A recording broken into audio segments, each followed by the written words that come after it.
The phone buzzed on the marble countertop, its vibration slicing through the silence of our penthouse like a scalpel. I froze, my fingers slick with olive oil from the dinner I was prepping, the air heavy with the scent of garlic and rosemary. It was Julian's phone, not mine, glowing with a name I didn't recognize. Evelyn. No last name, just Evelyn, like a secret whispered in the dark. My heart thudded, a primal drumbeat, as I wiped my hands on a dish towel, the fabric rough against my trembling fingers. He was in the shower, the faint hiss of water echoing from down the hall. Could look. I shouldn't. But the phone buzzed again, insistent, and my hand moved before my mind could stop it.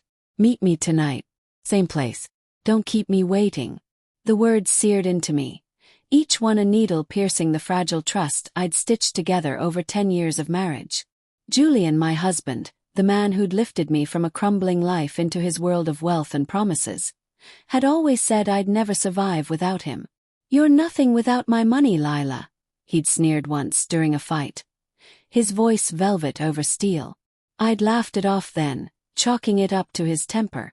But now, staring at Evelyn's text, I felt the ground shift beneath me, a fault line cracking open. I set the phone down, my pulse roaring in my ears.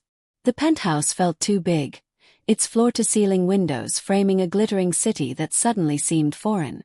I'd rationalized the late nights, the hushed calls he took in his study, the way his eyes slid away when I asked about his day. He was a venture capitalist. Secrecy was part of the game. Or so I told myself. But the signs had been there, hadn't they? The faint scent of jasmine perfume on his jacket, the way he'd started locking his phone. I'd ignored them, clinging to the life we'd built, to the man who'd once looked at me like I was his entire world. Dinner was silent. Julian cut into his steak, the knife scraping the plate, each sound a tiny detonation. "You're quiet tonight," he said, his voice smooth, his blue eyes searching mine. I forced a smile, my lips tight, and murmured something about a headache. My mind churned. Who was Evelyn? Colleague? A fling? Or something worse? Something that could unravel everything. I wanted to scream, to hurl the crystal wine glass at the wall, but I swallowed the rage, letting it burn in my chest. I needed proof. That night I followed him. The city was a blur of neon and shadow as I trailed his sleek black Mercedes through rain-slicked streets. My hands gripped the steering wheel of my own car, knuckles white, my breath shallow. He stopped at a dimly lit bar in a part of town we never visited, the kind of place where secrets festered. Through the fogged window I saw him, Julian, my Julian, leaning close to a woman with auburn hair, her hand brushing his as she laughed. My stomach twisted, bile rising. I wanted to barge in, to demand answers, but my body wouldn't move. Doubt crept in. Maybe it was innocent. Maybe I was paranoid. Days bled into weeks. I became a detective in my own life, checking his emails when he slept, noting the late-night texts, the vague excuses.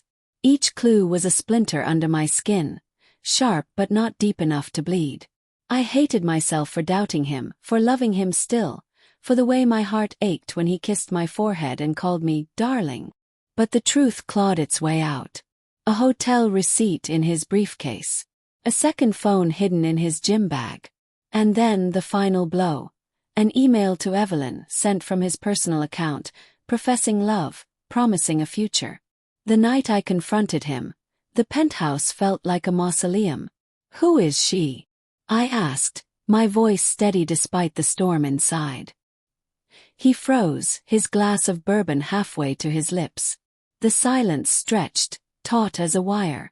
"Lila, you're being ridiculous," he said, but his eyes betrayed him. Guilt flickered, then defiance. "You can't leave me," he added, his tone low, mocking.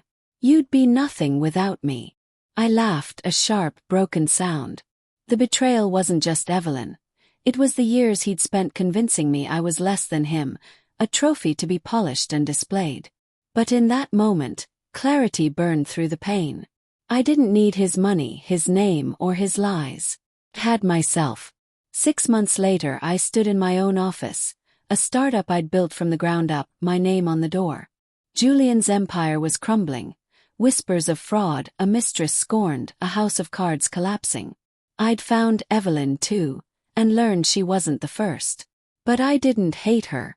She was just another woman he'd tried to own. As I signed a contract that would make my company a household name, my phone buzzed. Text from Julian: I was wrong. Come back. I deleted it, my heart steady, my empire rising.